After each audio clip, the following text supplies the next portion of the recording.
Good evening. Today I will discuss analog to digital conversion. Okay. So analogue to digital conversion की ज़रूरत क्यों होती है? क्योंकि जो भी सिग्नल, जो वॉइस सिग्नल है, ऑडियो सिग्नल है, वीडियो सिग्नल है, कम्युनिकेशन के लिए जो आप सिग्नल यूज करते हो सारे एनालॉग इन नेचर है। इसका मतलब है सारे कंटिन्यूस वैल्यूड सिग्नल है। ओके। सो अगर आप डिजिटल सिग्नल प्रोसेसिंग करना चाहते हो तो पहले एनालॉग सिग्नल को डिजिटल में कन्वर्ट करना पड़ेगा so that digital signal processing कर पाओगे। तो डिजिटल सिग्नल प्रोसेसिंग करने का फ़ायदा क्या है? डिजिटल सिग्नल प्रोसेसिंग करने से स्पीड बढ़ता है, आप स्टोर कर सकते हो डिस्क में।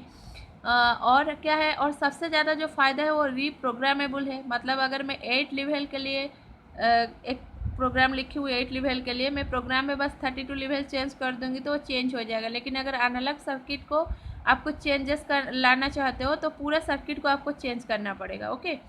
सो रीप्रोग्रामेबल है, एक्यूरेट भी है।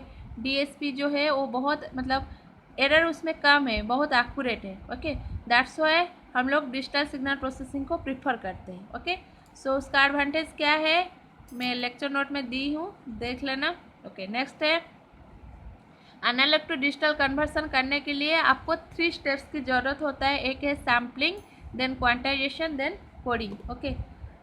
सो यहाँ पे मैं दिखाई हूँ सैम्पलर, क्वांटाइजर, कोडर। सो 3 चीज़ों का ज़रूरत है। सैम्पलर क्या करेगा? सैम्पलिंग करेगा। सो सैम्पलर का इनपुट क्या होगा? एनालॉग सिग्नल होगा, एंड सैम्पलिंग के बाद जो आउटपुट होगा वो होगा डिस्क्रीट टाइम सिग्नल। कैसे होता है वो मैं बताऊँगी। क्वांटाइजर का आउटपुट होगा quantize signal, and after coding जो सिग्नल आपको मिलेगा वो होगा आपका डिजिटल सिग्नल। ओके।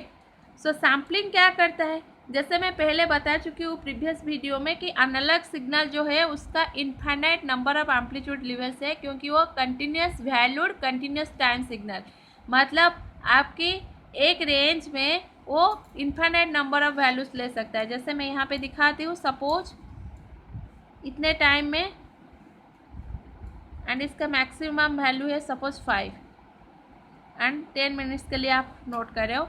सो ये 0 से 10 मिनट तक, ये जो 0 से 5 के बीच में कुछ भी वैल्यू ले सकता है, 4.9999, 4.8888, कुछ भी वैल्यू। सो 0 से 5 के बीच में कितना नंबर ऑफ पॉइंट्स अवेलेबल है? आपका infinite number of points available है। ओके। सो इसका मतलब है 0 से 5 के बीच में कुछ भी वैल्यू ले सकता है, मतलब वो कंटिन्यूस वैल्यूड है। एंड हर टाइमिंग भी 0 से 10 मिनट में कितना पॉइंट्स अवेलेबल है, यहाँ पे भी आपके इन्फाइनाइट पॉइंट्स अवेलेबल है, एंड उसके हर टाइमिंग में आप नोट डाउन कर रहे हो, मतलब हर टाइमिंग के लिए सिग्नल डिफाइंड है। सो ये कंटिन्यूस टाइम है, एंड कंटिन्यूस वैल्यूड है, एंड कंटिन्यूस टाइम सिग्नल है। Okay. But your digital signal is discrete time as well as discrete in amplitude. So इसका मतलब है पहले आपको कंटिन्यूस टाइम सिग्नल को डिस्क्रीट टाइम सिग्नल बनाना होगा। सो मैं प्रीवियस वीडियो में जो एग्जांपल दी थी, सपोज 10 से 5 के बीच में आपको टेम्परेचर में नोट डाउन करने के लिए बोली, तो 10 के 5 के बीच में हर वैल्यू के लिए जब आप नोट डाउन करोगे जो सिग्नल आएगा वो होगा आपका एनालॉग। बट अगर मैं आपको बोलूँगी 10 बजे नोट डाउन करना, फिर 11 बजे, हर एक एक घंटे के बीच में आपको एक एक घंटे में नोट डाउन करना है, तो मतलब 10 बजे आप नोट डाउन करोगे। अगर 10 बजे शुरू करते हो तो मैं उसको 0 मान रही हूँ। उसके बाद 11 बजे मतलब 1 आवर, देन 12 बजे मतलब 2 टी, यहाँ पे टी जो सैम्पलिंग पीरियड अभी है क्या है 1 आवर, मतलब हर 1 आवर में आपको लेना है। सो 0 में अगर आप शुरू किए हो 1 टी, मतलब 1 आवर के बाद फिर नोट डाउन करना है, फिर 2 आवर के बाद नोट डाउन करना है, फिर 3 टी, 3 आवर के बाद नोट डाउन करना है। इसी तरह आपको सारे वैल्यू पे नोट डाउन नहीं करना है, जो आपकी सैम्पलिंग इंस्टेंट होगा उसी मल्टीपल्स ऑफ सैम्पलिंग इंस्टेंट में आपको क्या करना पड़ेगा? नोट डाउन करना पड़ेगा। ओके। उसी तरह अगर आप सैम्पलिंग पीरियड को हाफ एन आवर लेते हो तो हर हाफ एन आवर में आपको वैल्यू को नोट डाउन करना पड़ेगा। इसका मतलब है आप कंटिन्यूस टाइम को डिस्क्रीट टाइम में बना दिया। ओके। सो पहले था एक्सेप्ट टी, अभी क्या कर लिखूंगी? Except N T. Okay. So पहले अगर एन 0 होगा तो आपको वैल्यू क्या मिलेगा? एक्सेप्ट 0।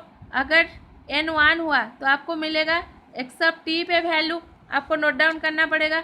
एन 2 हुआ तो आपको एक्सेप्ट 2 टी का वैल्यू नोट डाउन करना पड़ेगा। ओके। सो जो जो वैल्यू होगा, इसका मतलब है वंस आपके सैम्पलिंग पीरियड अगर फिक्स्ड हो गया, आप इस सिग्नल को लिख सकते हो एक्सेप्ट एन।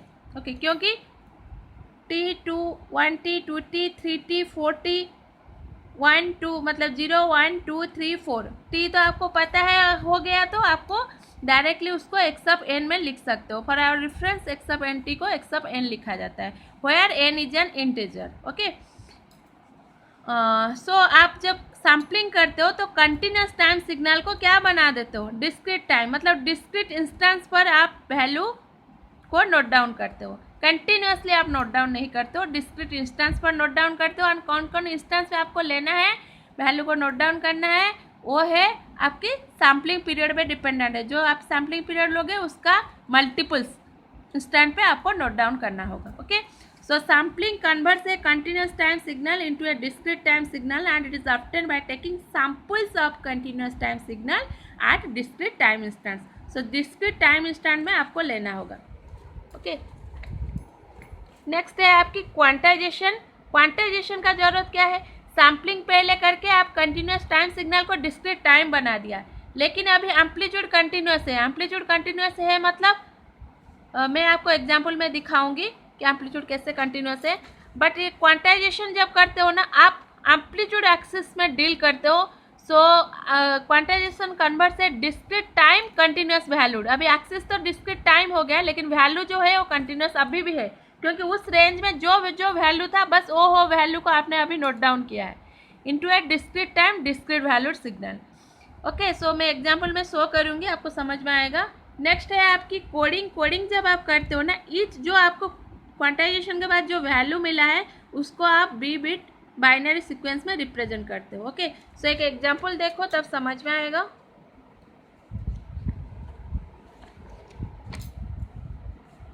जैसे ये मेरा एक एनालॉग सिग्नल है, क्योंकि देखिए ये कितने 0 से 1 के बीच में कितना पॉइंट्स है, उसमें इन्फाइनाइट नंबर ऑफ पॉइंट्स है, infinite number of amplitude levels है। Always keep in mind analogue signal जो है ना उसका infinite number of amplitude levels होता है, लेकिन डिजिटल सिग्नल जो है उसका फाइनाइट नंबर ऑफ एम्पलीट्यूड्स होता है। फाइनाइट मीन्स आप गिन सकते हो, जैसे 1024 बोलते हो, आपका सपोज 16 लेवल बोलते हो, 8 level, 4 level. So 2 to the power में और नंबर ऑफ लेवल्स नॉर्मली रहता है। ओके, सो अभी 0 के 1 के बीच में इन्फाइनाइट नंबर ऑफ पॉइंट्स था। सो ये कंटिन्यूस टाइम भी है, कंटिन्यूस वैल्यूड है। कंटिन्यूस वैल्यूड मीन्स एक रेंज में अगर आप कुछ भी वैल्यू ले सकता है सिग्नल, उसको बोलेंगे कंटिन्यूस वैल्यूड। मतलब 0 के 1 के बीच में सिग्नल कुछ भी वैल्यू ले सकता है, 0.999 और 0.998 कुछ भी वैल्यू ले सकता है। सो पहला स्टेप आपने सैम्पलिंग किया। देखो मैं यहाँ पे 8 सैम्पल्स ली हूँ, आप कितना भी ले सकते हो। सो पहला सैम्पलिंग इंस्टेंट 1T, फिर 2T, 3T, 4T, 5T, 6T, 7T, 0 भी एक सैम्पलिंग इंस्टेंट है। सो क्या करूँगी, जब मैं सैम्पलिंग कर दी तो मुझे डिस्क्रीट इंस्टेंस में बस मैं वैल्यू ली हूँ, तो मैं कंटिन्यूस टाइम सिग्नल को डिस्क्रीट टाइम सिग्नल में कन्वर्ट कर दी। सो अभी कौन से इंस्टेंट में मुझे वैल्यू लिखना है, क्या लिखूँगी, t इक्वल्स टू 0। 0 पे क्या होगा, एक्सेप्ट t इक्वल्स टू क्या वैल्यू है, 0 है। When t is equal to 1T, मतलब यहाँ पे वैल्यू क्या है, 0.1। When t, so except t, when t is equal to 1T, उस टाइम सिग्नल का वैल्यू क्या है, 0.1 है। When t is equal to 2T, जब टाइम 2T इंस्टेंट है उस टाइम वैल्यू क्या है, 0.2 है। Okay, when t is equal to 3T, 3T जब है क्या वैल्यू है, 0.3। इसी तरह मैंने सारे इंस्टेंट के लिए जो सैम्पल्स, जितना नंबर ऑफ सैम्पल्स ली वो वैल्यू लिख दी। सो ये हो गया। आप क्या कर दिए, आप क्या किए, कंटिन्यूस टाइम सिग्नल को डिस्क्रीट टाइम सिग्नल में कन्वर्ट कर दिए। एंड डिस्क्रीट टाइम सिग्नल को कैसे लिखोगे, एक्स ऑफ एन में लिखोगे। सो 0 पे क्या वैल्यू होगा, 0। एन जब वैल्यू मैं बोली कि एक्स ऑफ एन टी को एक्स ऑफ एन लिखते हैं, सो 0 हो गया। उसके बाद एन का वैल्यू जब 1 है, मतलब टी जब 1T है एक्स ऑफ एन को 1, एन का वैल्यू 1 हो गया। टी जब 2T है एन का वैल्यू 2 है। टी जब 3T है एन का वैल्यू 3 है। मतलब एन 1 पे वैल्यू क्या है, 0.1 है। एन 2 पे वैल्यू क्या है, 0.2 है। एन 3 पे वैल्यू क्या है, 0.35 है। सो इसी तरह मैं अप टू एक्स ऑफ 7 तक लिखी हूँ। सो 8 सैम्पल्स में ली हूँ, 0 से स्टार्ट की हूँ, 7 तक लिखी हूँ। सो ये हो गया आपके एक्स ऑफ एन, मतलब कंटिन्यूस टाइम सिग्नल को आपने डिस्क्रीट टाइम सिग्नल बना दिया। लेकिन देखो जो कंटिन्यूस टाइम सिग्नल में इस इंस्टेंट पे जो वैल्यू था वही वैल्यू ही लिखी हूँ। इसका मतलब है ये सिग्नल अभी कंटिन्यूस वैल्यूड है, मतलब कुछ भी वैल्यू ले सकता है उस रेंज के अंदर। बट जब आप डिजिटल सिग्नल बनाओगे ना, वो आप डिसाइड करोगे कि कितने नंबर ऑफ लेवल्स लेना है एंड कितने नंबर ऑफ बिट्स आपको यूज़ करना है। जैसे अगर आप n बिट यूज़ करते हो तो अब नंबर ऑफ लेवल्स क्या हो जाएगा, L is equal to 2n। इसका मतलब है अगर मैं 3 बिट यूज करती हूँ, नंबर ऑफ लेवल्स कितना हो जाएगा, 2 8 लेवल्स हो जाएगा। अगर मैं 4 बिट यूज करती हूँ तो L का वैल्यू क्या हो जाएगा, नंबर ऑफ लेवल्स क्या हो जाएगा, 2 16। ओके, सो यहाँ पे तो अभी मेरा काम क्या है, मेरा कंटिन्यूस से डिस्क्रीट टाइम एक्सिस को मैंने डिस्क्रिटाइज कर दिया। अभी मुझे एम्पलीट्यूड एक्सिस को डिस्क्रिटाइज करना है, मतलब एम्पलीट्यूड एक्सिस को finite number of amplitude level में कन्वर्ट करना है। सो उसके लिए जैसे आप पुलिस चोर पकड़ता है ना, कि एक एरिया पुलिस के अंदर पुलिस बोलता है कि मेरा इतना एरिया है, इतने एरिया में अगर चोर आएगा मैं पकड़ूंगा। इसका मतलब है पहले इनफाइनाइट नंबर ऑफ एम्पलीट्यूड्स को आप फाइनाइट कैसे करोगे, स्टेप साइज से आप डिसाइड करोगे कि एक स्टेप के अंदर अगर जो आप सैम्पल वैल्यू लिए हो, अगर इस स्टेप के अंदर आएगा वो एक पर्टिकुलर लेवल को करेस्पॉन्ड करेगा। सो आपने अभी कितना लेवल्स लिया है, फॉर एग्जांपल अभी मैं number of quantization level suppose 8 लेती हूँ। नॉर्मली ये 2 टू द पावर का रहता है, जैसे 8 है, 16 है, 4 है, 32 है।